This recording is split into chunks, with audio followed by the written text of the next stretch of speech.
So here we are back with the Rubin Special. I'm Josh Rubin here in New York with my good friend Jonathan Miller, who is joining us live from his house. I'm comfortably safe in mine, and I have good news for you guys. Unlike the last 3 days of the Rubin Special, Jonathan shares something in common with me in that he and I both have pants on. So Jonathan, thank you for that. You're a busy guy these days. There's a lot of media outlets that really want to bring their viewers certainty, and so that's something that we as a society crave in a highly uncertain time, incredibly volatile environment. Of course, we want to give a huge thanks to our soldiers on the front line in the form of our medical professionals, doctors, nurses, administrators, and staff in all the hospitals and medical institutions that are helping those that are infected with this silent enemy in the form of the coronavirus and COVID-19. So, Jonathan, I know it's come as a shock to us, and the end of the first quarter, and specifically March, we as a city in New York basically had to shut down. Right. But, there are things that are still going to contract. So can you talk to us a little bit about what you're seeing in terms of the data? Sure. So thanks for inviting me on, and I'm glad that everybody knows that we're wearing pants. I think that was important to sort of deal with that question first. In terms of our craving for information, it's also incumbent upon providers of information to not embellish, because we're in this really rare moment where there's not a lot of data and there's not a lot of transparency on that data at this point. One of the characteristics of the first quarter of all the New York City metro area reports, and we complete about 35 different markets for Douglas Elliman across the country, and it's almost the same story, where the first quarter, the data going into the virus, the first 2.5 months of the respective first quarters showed an uptick, and I think that had a lot to do with mortgage rates, and in the New York area, sellers slowly getting the message that the market had changed with all the the new tax programs and rent law and things that were sort of thrust into the market that maybe not in other parts of the country. Right. But the last 2 weeks of the quarter, the last 2 weeks of March, it's important to think of the market now with this demarcation line, sort of before and after the virus. So, or not before and after the virus, but before and after where the virus became, unless you were living in a cave on a desert island, that there was full awareness. And I picked that as March 15th, which was the second Fed rate cut on a Sunday. On a Sunday, out of turn. In other words, not a scheduled meeting. Not a normal thing. And a friend of mine in California picked March 11th, which was the day Tom Hanks and his wife announced that they had the virus. That was the so the thinking here is that there's a 4-day sort of window, whatever it is, it's mid-March, but we're calling that period from Hanks to Banks. And and so the last 2 weeks was marked by a sharp drop in listing inventory, which inventory generally across almost every region we cover across the country, inventory's down, and it's unusual. It's unusual in the sense that typically inventory rises from year end to the end of the first quarter as people are gearing up for the spring market, which is, I call it the first hump of the 2-hump sort of annual sales camel. Right. And we're essentially not having a spring market now in the traditional sense because of the pragmatic nature of it. So anyway, that's sort of the context for what are we seeing? And so we're definitely hearing about and being told about contracts. However, what's really important to understand is that contracts, just like closings, are a lagging indicator. So contracts that the scenario, I don't have to tell you, Josh, you know better than me, but you're facilitating the negotiation between buyer and seller. If there's a broker on each side, they agree to price, the buyer and seller agree to price in general terms, and then it goes to the attorneys. And then it could be there for 2 to 4 weeks. And so and then the contracts are signed. So we look at pending data. Pending data can lag the actual meeting of the minds between buyer and seller for a month. And so, and I would think that, when you talk about 2 to 4 weeks, the 4 is the more normal now post this COVID demarcation, simply because people are being extra cautious for good reason. Yeah. So anyway, to answer your question, you need data. And I always say the plural of anecdotal is not data. And we have tons of anecdotal data. And so the first sort of issue here is, yes, we are hearing about contracts being signed, but it's more on the margin. It's not mainstream like business as usual, right? Right. Absolutely. The other thing that we're seeing is, that I think what I'm asked every single time I speak is, well, how much is the market down, right? Everybody wants that one number and say, boom, and we have past history. We have 9/11, Lehman, we have Superstorm Sandy, and then you have, is it a studio? Is it a 5-bedroom penthouse, right? So you have all this stuff, and everybody wants one number to sort of pigeonhole. This is the number. They want to know that the market's down X%, right? Exactly. On an anecdotal level, we're seeing it all over the place. We're seeing no discounts.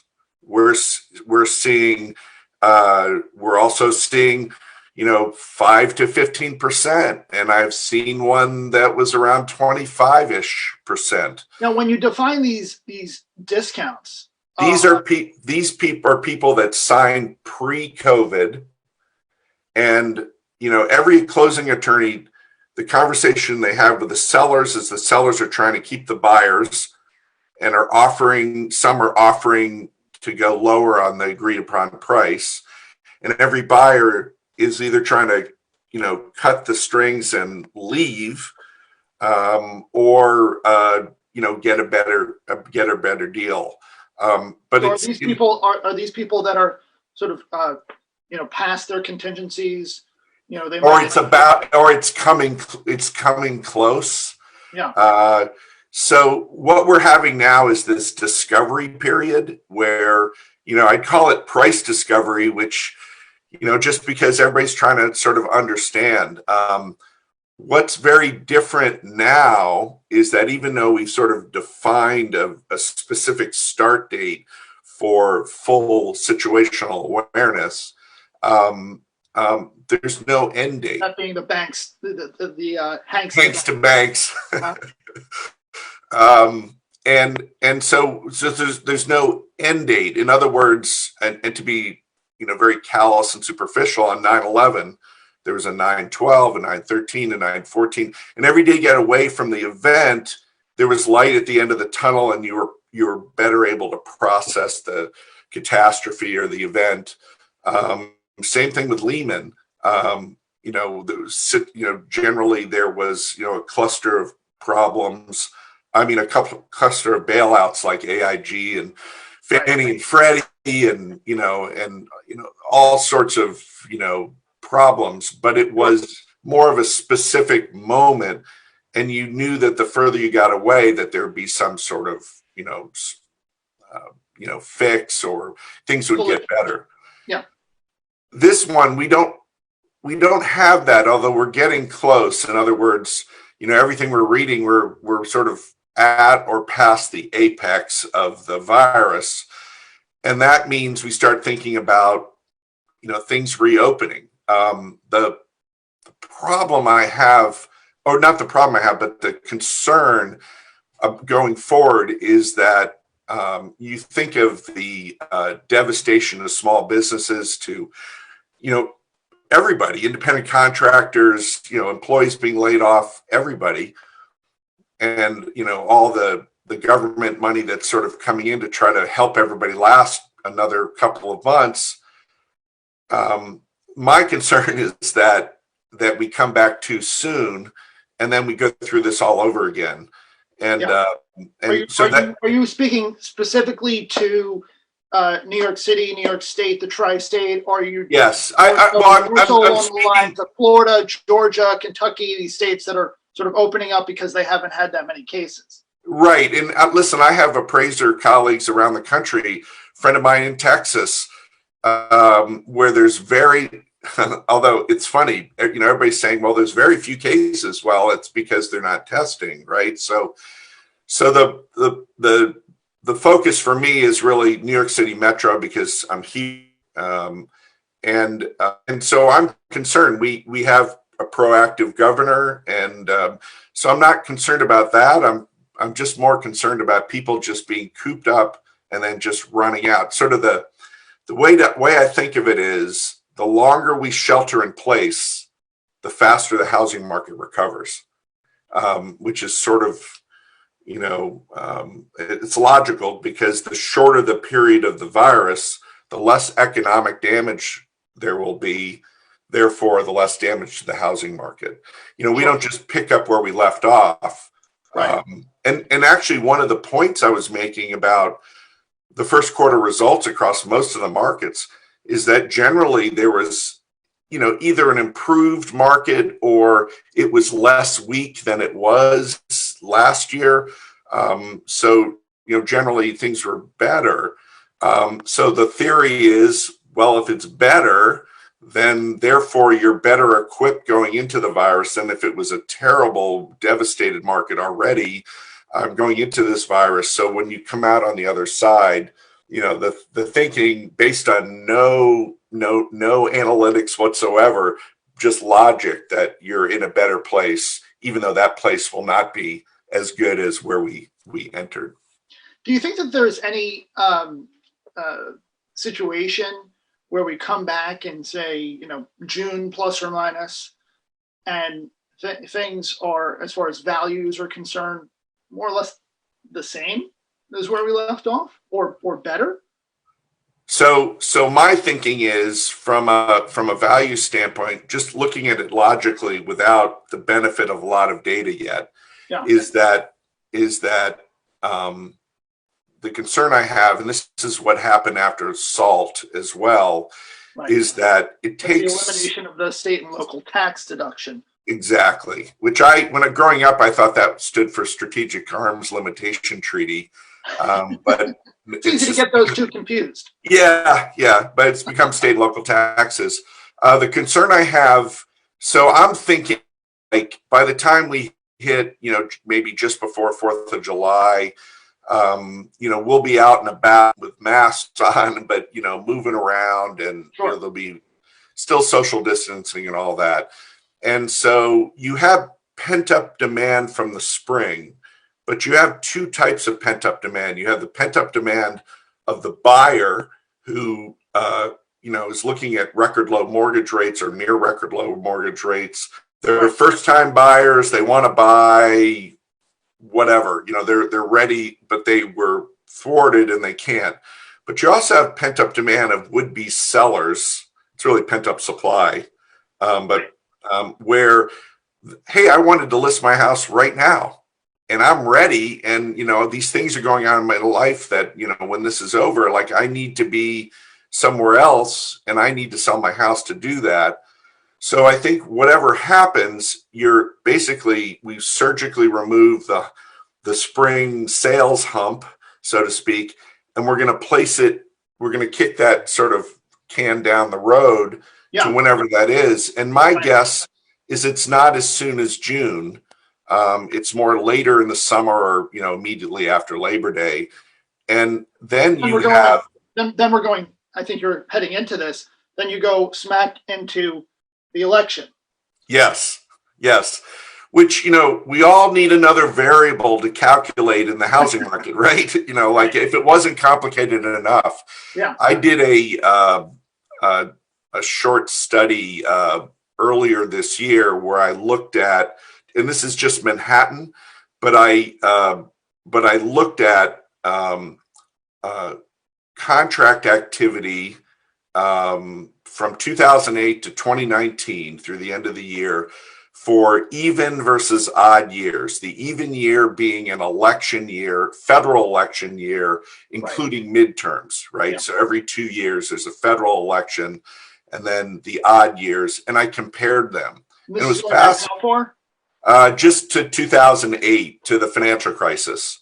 Yeah. So about 10 years, give or take. Right, exactly. So essentially what happened was, and I did it by month. So it's a lot of data points. And essentially what it showed us is that beginning in the early summer, an election year, sales activity pauses or slows disproportionately to a non-election year. And it doesn't matter what period we're talking about, since 2008, what election, what politician, what party, what politics are, it doesn't matter. Yeah. In the months leading up to election is a gradual slowdown in sales activity all the way through October, where it was about a little over 12%, where sales activity lagged non-election years by about 12%. But then November, December, January, and February, there's a massive release in pent-up demand no matter what the party or politics of term, and it all washes out. In other words, you're just simply shifting, that pause or hesitation before the election, and then you double down after the election. I thought that was astounding. And so we have that sort of in the mix as well, where the summer traditionally, in election year, at least since 2008, we've seen a sort of seasonal slowdown because of the election in Manhattan specifically. I'm not speaking for other markets. Right. And sort of and then a massive release in November. Now think about that. If we surgically removed the spring market and lumped it on top of the fall market, and then you have this election factor on top of it, you could see, in sort of an intense level of activity, say October, November, especially November, sort of playing catch up with what had happened in the past. Yeah. The thing is, though, in terms of pricing, that remember that the supply is also going to go up like a rocket ship. Right. But demand will be above average as well. Do we think that though demand will be enough to offset that supply? Because I've often said over the last few weeks in the conversations, and I've had hundreds of conversations with both my current, past clients, future prospect clients, as well as colleagues like yourself, that obviously we've hit a pause on all activity as far as New York City specifically is concerned. You'll hear trickles of activity coming from Eastern Long Island with people thinking about second homes, a little bit in Connecticut and a little bit in New Jersey. Obviously, the further away you get from the immediate, say, 30-mile radius of New York City, the more active the market is. And of course, I'm speaking to colleagues in places like, Texas and Tennessee and Florida. And while activity isn't what it should be, there's still some activity, whereas in New York City, we don't have much. So my point here, Jonathan, is, do you think that we're going to have this arbitrarily high level of supply between the people who, what was it you said, 67% of inventory came off the market or something like that? Yes, a couple of weeks ago. Huge number. Yes. Right. So that's a disproportionately high number of apartments that have come off the market. Of course, we might see things that had been listed 6 months ago that didn't sell, that come off the market, but that's a relatively small fraction of overall supply. But we saw more than 60% of the available homes, between Hanks and Banks, let's call it Friday, March 13th, come off the market because those sellers felt as though they were sitting ducks staying on the market, where I don't know that that's necessarily true, because we're seeing people online, inquiring on our available listings. We currently have about 31 active listings on the Yeah. market team, and we're seeing inquiries online actually pick up, particularly over the course of the last week. And it's interesting because I've been hearing that same feedback around the country, that there is an uptick because you literally have a captive audience. Yeah, you have a captive audience, and you also have stabilization as far as volatility in the equity markets, right? So yes, people want to know that there's certainty as far as their 401k is concerned, and know that they're not going to be on the proverbial breadline. I know that there are some absurd number of unemployed. What is it, 22 million or something? yeah, 23, I believe. It's very high.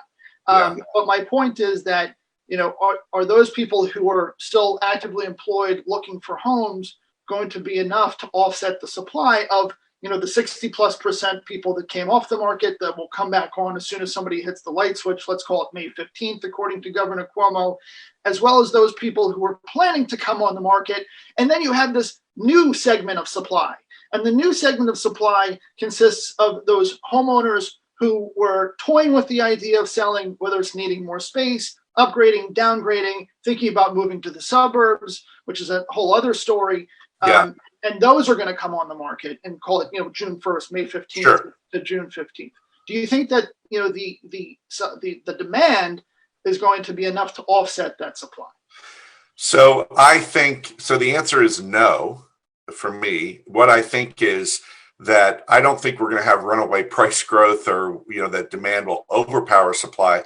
I think that, when you have a Fed governor saying we have a potential of 30% unemployment, Treasury Secretary saying 20%, say it's far less than that, whatever it is, that will impact demand more than it will impact supply. And so I do think that you're going to have some price compression even after there's that sort of, it's open season that we can go look. But I think that it would be far less than what you would see if you had to sell your home right now. In other words, there'll be so much activity that I think price pressure would be more muted, but still negative. I'm sorry, go ahead. Well, I was just going to say, just sort of as an aside, and then we have all kinds of other calculus to do, because I do think that at least for the next couple of years, the urban versus suburban, I think suburban has a little bit of an edge. I think the second home market is in good. It is interestingly there's upside to that, because just of what we saw in the January and February, people trying to rent houses in the suburbs. We saw this in Miami and a bunch of markets in Florida too. Before they could see things getting worse, and they just wanted to be out of the city temporarily.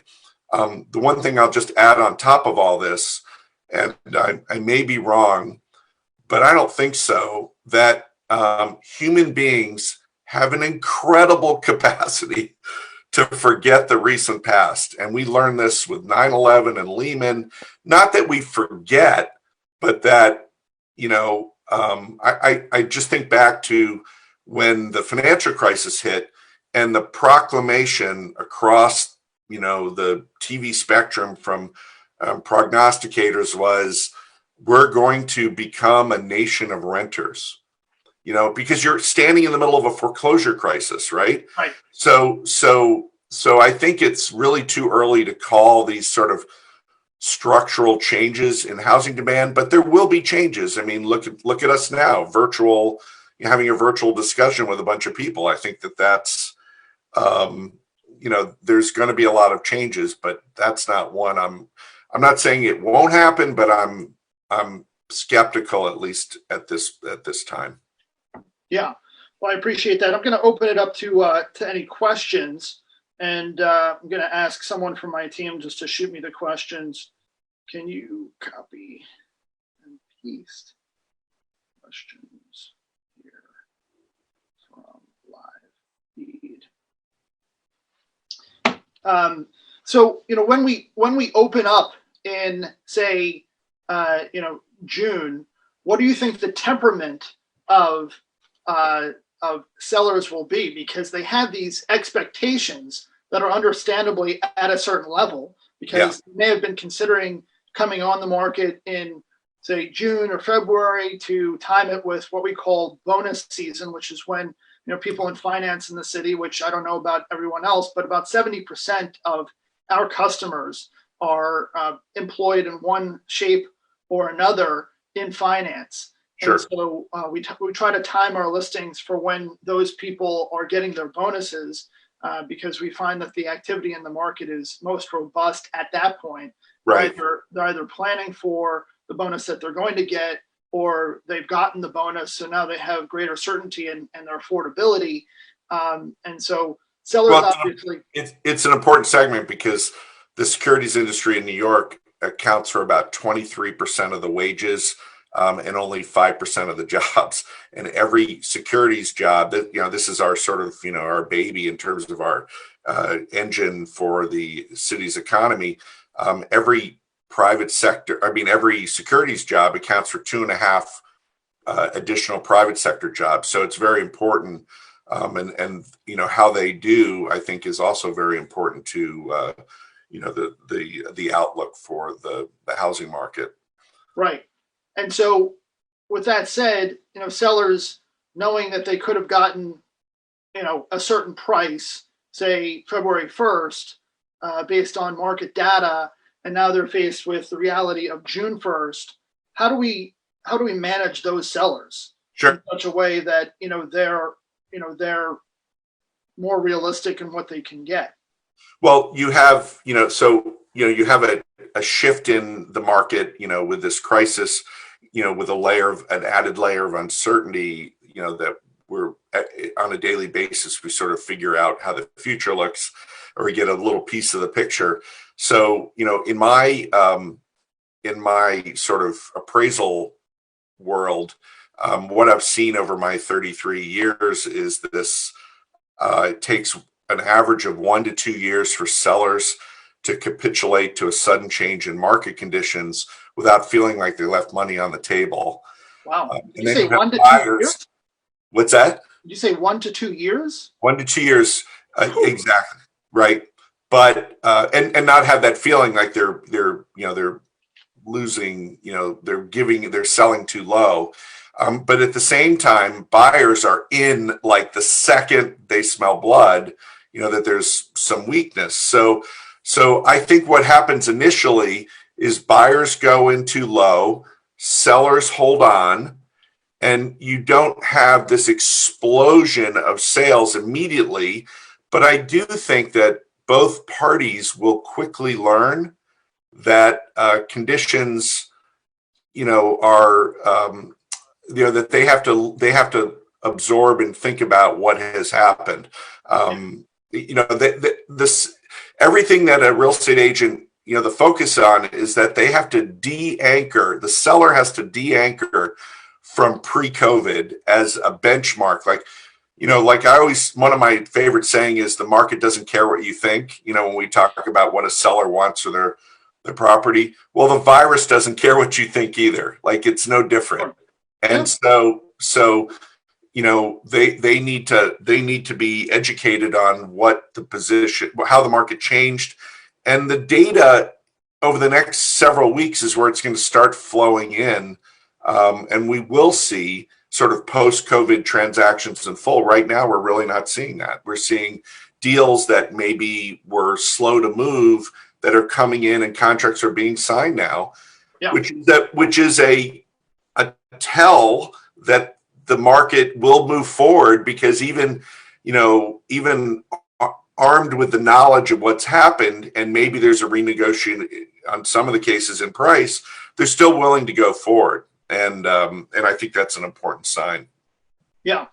Now, what do you think will happen as far as the suburban home market is concerned? Let's say, I know you're in Connecticut right now. Yes. Right. Yes. So you're in Connecticut. I'm in New Jersey. To be specific, I'm 15 feet away from my refrigerator. If that helps, like you geolocate where I'm living. So go ahead. Absolutely. So I'm in a basement in my house in New Jersey. You're in Connecticut. I know other people who are, thinking about doing the same thing, because these people who went from a really nice 2,000 square foot 3 bedroom with their wife and 2 children are now thinking, what am I doing? And so Right. do you think that, there's going to be increased demand for, more, let's say, More square footage. more square footage within a commutable distance of New York City?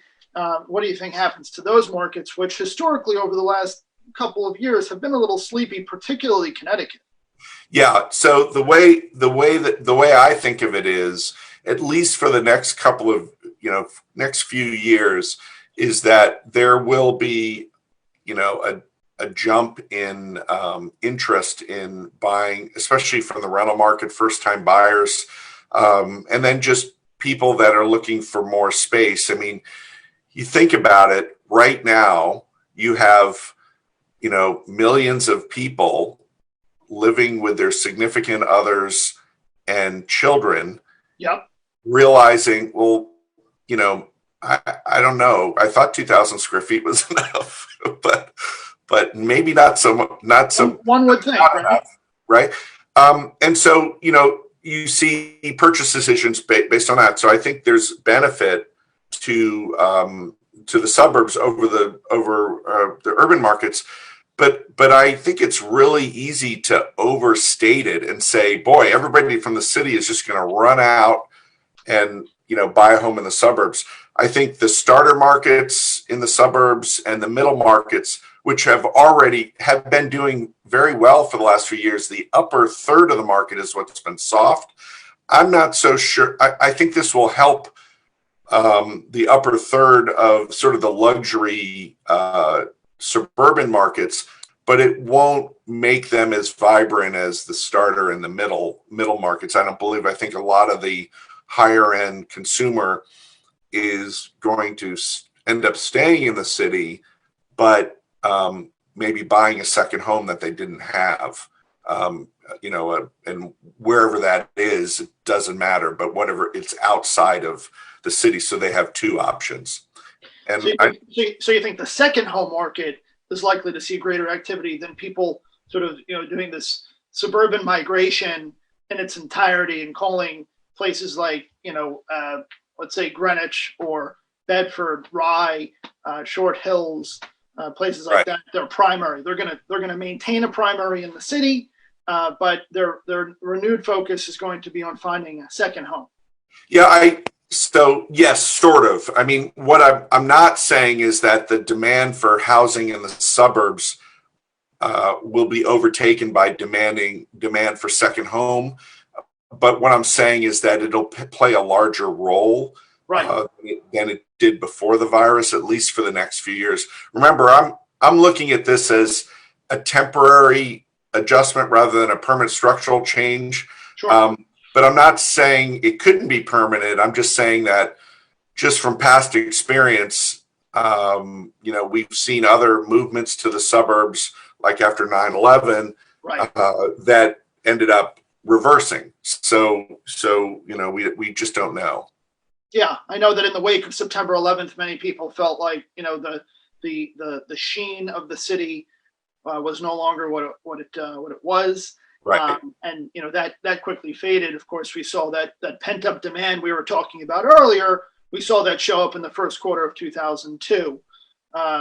With open houses packed and many properties going over the asking price. Of course, we're already sort of on the precipice of a recession. Don't forget, when we experienced September 11th and the attacks of 2001, we were still in the wake of the .com crash, which many people seem to forget. But that was March of 2000. So you fast forward, about 16 months later, and you have the attacks of September 11th pushing us off of the.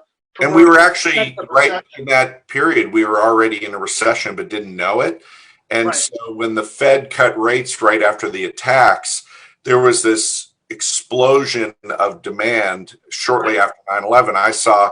I saw 5 weeks after 9/11 a 5-way bidding war in the East 50s in Manhattan of a non-doorman, 1-bedroom apartment, and that's when I went, wow, Yeah. but that was because rates fell so sharply. Yeah. Where we are here, rates are already at zero, and actually 30-year, while mortgage rates are very, flirting with records, mortgage rates, at least as of the other day, last time I looked, I think was Tuesday, so I'm a little bit behind. But mortgage rates are actually a little bit higher than they were at the end of February, Yeah, even that's with right. 1.5% federal funds rate cut. That's right. So but still that's incredibly low. But banks aren't, willing to go down that much lower because of their concern about liquidity, right? Right. Layoffs and all that. Can you make your mortgage payment even if the Right. rate? We're also seeing underwriting. We're seeing underwriting guidelines tighten. Absolutely. And there are a lot of banks that are no longer offering jumbo loans. Of course, JP Morgan Chase just came out the other day and said, if you want a loan with us, you've got to put 20% down. Right. So underwriting guidelines are changing quite a bit. LTVs, aren't as generous, and credit scores are inching higher in terms of what they're looking at. There's less exceptions being made.